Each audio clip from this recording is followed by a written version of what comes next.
একেবারে সাধারণ মানুষের মতো চলে যাচ্ছেন উনি। মনে হচ্ছে আমাদের এই আশা বাস্তবায়িত হবে, সে উল্টাটা।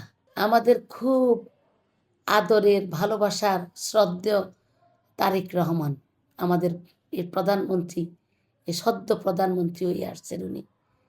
উনার কাছে তো আমাদের আশা অনেক, অনেক আশা। তবে মনে হচ্ছে আমাদের এই আশা বাস্তবায়িত হবে। যে তার কথাবার্তা, চলাফেরায় বোঝা যাচ্ছে যে সে এই দেশের প্রধানমন্ত্রী যেভাবে চলে, যেভাবে বলে, যেভাবে করে গেছেন বিগত দিন, আমার মনে হয় যেন সেটা করতে চাচ্ছেন না। সে উল্টাটা। প্রধানমন্ত্রী যাচ্ছে, গাড়ি হরেন বাজাতে, বাজাতে যাচ্ছে, মানুষ রাস্তা ক্লিয়ার করো, চাচ্ছেন না উনি। আমি একেবারে মন থেকে বলতেছি, ভালো লাগে। দূর থেকে দেখে ভালো লাগে। একেবারে সাধারণ মানুষের মতো চলে যাচ্ছেন উনি।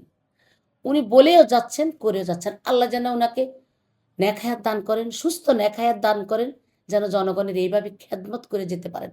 আমি দোয়া করি। যেহেতু মা চলে গেছেন, বাবা চলে গেছেন, ভাই চলে গেছেন, তা তো আসলে কেউ নাই।